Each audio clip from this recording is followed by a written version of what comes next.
For many years, Iran has defined itself in part by its opposition to my country. It's like these and their terrorist allies constitute an axis of evil. क्या आप जानते हैं कि Iran America और Israel को अपना दुश्मन क्यों समझता है? ये दुश्मनी महज एक सियासी तनाज़ा नहीं बल्कि ये तारीख, मज़हब और जुग्राफी सियासत की एक लंबी दास्तान है जो आज भी जारी है। आज हम आपको इस कहानी का हर पहलू बताएंगे, शुरू से लेकर अब तक। नाज़रीन, बात शुरू होती है 1953 से, जब ईरानी वज़ीर आज़म मोहम्मद मुस्तक ने एक तारीखी फ़ैसला किया।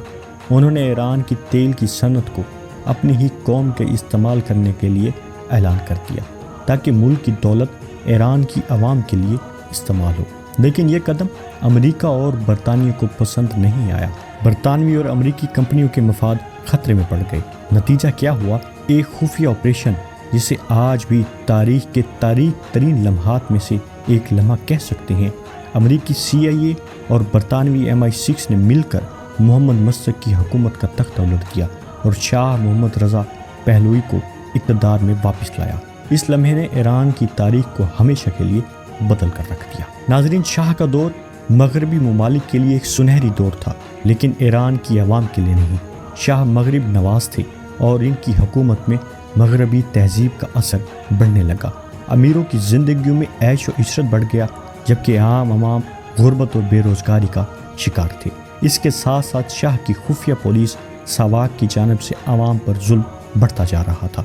आवाम के दिलों में हुकूमत और मगरबी ताकतों के खिलाफ नफ़रत ने जन्म ले लिया और ये नफ़रत एक बड़े इनकलाब का पेश खैमा साबित हुई। और 1979 में वो इनकलाब आया जिसने ईरान की तारीख को हमेशा के लिए बदल कर रख दिया।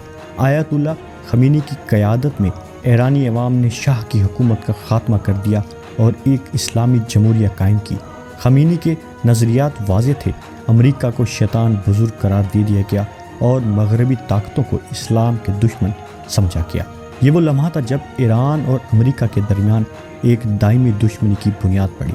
इस्लामी इनकलाब ने ईरान को आलमी सियासत में एक मुनफरिद मकाम दिया और अमेरिका के साथ साथ इसके ताल्लुकात हमेशा के लिए ख़राब हो गए।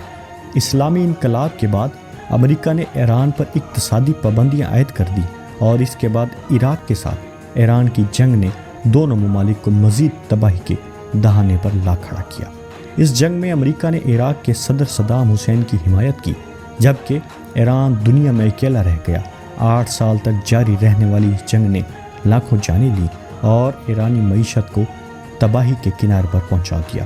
ईरान के लिए साबित हुआ कि अमेरिका खित्ते में इसके दुश्मनी की हिमायत कर रहा है और इस वजह से अमेरिका के ख़िलाफ़ नफ़रत मज़ीद बढ़ती चली गई। ईरान और इसराइल के दरमियान तनाज़ा भी इसी नफ़रत की एक और शक्ल है, जिसकी बुनियाद फ़लस्तीनी मसला है। ईरान इसराइल को नाजायज़ रियासत मानता है और फ़लस्तीनियों की जिद्दोजहद को अपनी खारजा पॉलिसी का एक अहम जुज़्व मानता है। नाज़रीन, आयतुल्लाह खमीनी ने इसराइल को ग़ासिब सहूनी हुकूमत करार दिया और फ़लस्तीनियों की हिमायत को ईरानी सियासत का अहम सतून बना दिया। ईरान हमास और हिज़्बुल्लाह जैसी तंजीमों को असला और पैसा फराहम करता है जो इसराइल के ख़िलाफ़ जंग में मसरूफ़ है।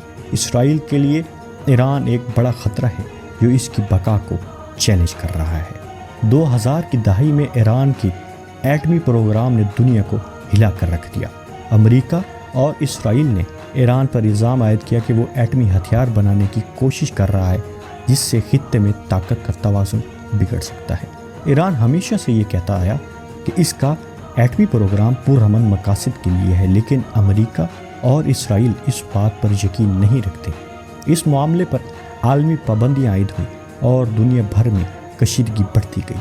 नाज़रीन, 2015 में होने वाली एटमी मुआहदे एक वक्ती हल था, लेकिन जब 2018 में अमेरिकी सदर डोनाल्ड ट्रंप ने इस मुआहदे से अलहदगी इख्तियार कर ली और ईरान पर दोबारा पाबंदियाँ लग गईं। 2020 में अमेरिकियों ने एक ड्रोन हमले में ईरानी जनरल कासिम सुलेमानी को शहीद कर दिया। सुलेमानी ईरान के अहम तरीन फौजी कमांडर थे और मशरिक़ वस्ता में ईरान की पॉलिसियों का चेहरा समझते थे।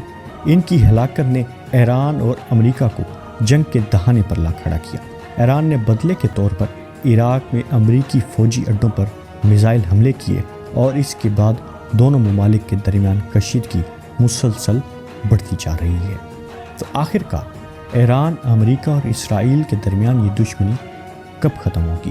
حقیقت یہ ہے کہ یہ کشیدگی ایک تاریخی، مذہبی اور سیاسی مسئلہ ہے جو جلد ختم ہوتا نظر نہیں آتا۔ ایران اپنے اسلامی نظریات پر قائم ہے، جبکہ امریکہ اور اسرائیل اپنے مفادات کے تحفظ کے لیے ہر ممکن قدم اٹھاتے ہیں۔ یہ دشمنی مستقبل میں بھی جاری رہے گی اور شاید آنے والے سالوں میں مزید پیچیدہ ہوتی جائے۔ ناظرین، یہ تھی ایران، امریکہ اور اسرائیل کے درمیان دشمنی کی داستان۔ اگر آپ کو ہماری ویڈیو پسند آئی تو لائک اور سبسکرائب ضرور کریں اور ہمارے کمنٹس میں اپنی رائے کا اظہار ضرور دیں کہ آپ کو کیا لگتا ہے، کیا یہ دشمنی کبھی ختم ہو سکتی ہے یا نہیں؟